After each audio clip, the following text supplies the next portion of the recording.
There are many ways to prepare for the loss of electricity and light. Blackouts are inevitable. One of them is the candle. Let's look at 4 basic candles that just might fit in your preparedness plan. The plumber's candle, the votive candle, the tea light candle, and then these liquid candles. They all burn paraffin. This one is a liquid paraffin oil. The plumber's candle has a large wick and is designed to burn aggressively. And it's designed not to drip because of its wax formulation. It was once used by plumbers. That's where it got its name from. The votive candle is used extensively by restaurants for its subdued light, and it's designed to be used in a small glass like this. The tea lights are a smaller version of the votive lamps and have this cool metal base that holds the wick as part of the candle itself. And then the liquid candle is kind of a self-contained unit. It comes with a small cap on it when it's not in use to keep the oil from evaporating, and it's liquid. So let's do a burn comparison in the dark. Now I know it's going to be difficult to see on the video, but each of these candles has a different flame size and a corresponding light output based on that flame size. The lowest amount of light is the tea light candle. This is really not giving off very much light at all. Next is the votive candle. The size of this flame is probably 3 times the size of that tea light, and thus gives off 3 times as much light. The clear winner is the plumber's candle. The size of this flame is probably 8 or 9 times the size of that tea light candle. And then the liquid candle is just probably about the same as the votive candle, maybe a notch more.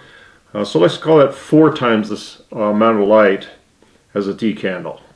Obviously candles have an open flame, so you have to be super careful when you use them, especially if you have dogs or kids.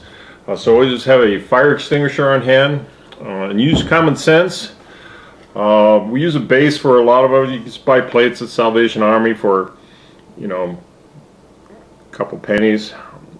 We just pour a little wax on the bottom, lock the candle in place like that. Keeps it safe.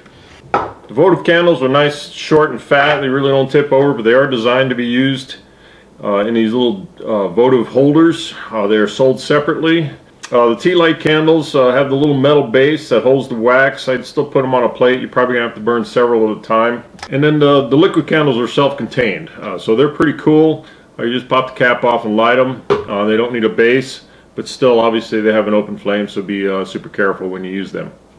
I do not advise you buy just 1 or 2 candles for blackouts. I recommend strongly that you get serious and buy candles in bulk. It's really not that expensive, and it's just plain common sense to be prepared for blackouts. They're almost inevitable. It's just a question of how long they're going to last. I bought this pack of 100 tea lights at Walmart for 10 bucks. Each one of the lights lasts 2 hours, and they give off very little light, so you probably have to burn several at a time. But if you're on a budget, a shell of 10 bucks, and this could probably last several days. You will notice that this tea light candle has been burning for a while, and basically the wax is completely melted, and it's just a pool of liquid wax in that metal base. And you can see the size of the flame that tea light puts out. It's really not a very big flame at all. I bought this case of 288 votive candles online for $100. They're rated for 10 hours each. My burn test confirms that. So for 100 bucks, I have 2,880 hours of light. Figuring on the need for 4 hours of light per night. That's almost 2 years worth of lights for 100 bucks. That's not too bad. The votive candles are designed to burn in a glass candle holder. There's one right there. You can see the size of the flame of the votive candle. I believe the glass is designed to hold the melted wax. You can see there's quite a bit of melted wax in the candle there.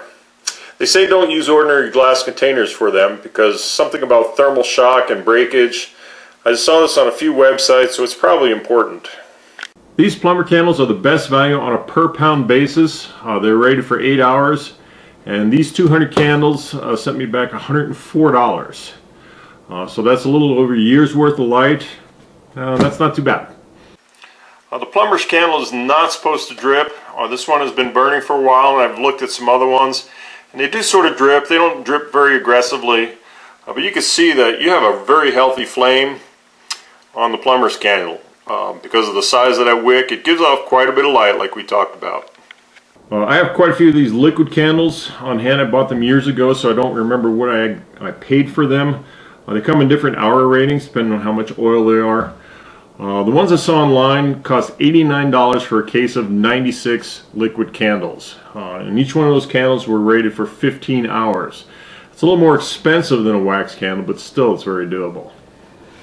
The advantage of these is they have 0 drips, and they don't need a holder, and they give off a decent amount of light.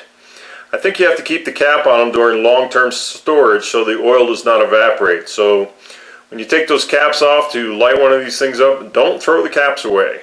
You're going to need them when they're not in use for long term. So in conclusion, it's really hard to beat the liquid candle. I think their performance is worth the extra expense in many cases. But my personal favorite is the plumber's candle, simply because it's the best value and I'm inherently a cheapskate. But I also like the low-tech solid candle, and they also give off the most amount of light. Heck, you could probably cook with them, but that'd be a separate video. But all of the candles that we looked at will work during an emergency. The key is having them on hand, and a lot of them before the crisis hits. $100 will set you up for just about any conceivable scenario, and the candles basically last forever, so it's a one-time expense. $100 is not that much in the grand scheme of things. So get online, buy some bulk candles, and just be done with it. Even if you have a generator, buy candles. This is not tinfoil hat stuff. This is just plain common sense to be prepared for extended blackouts. And just a reminder, have a backup plan for food, water, and shelter. Having that source of light is also super important.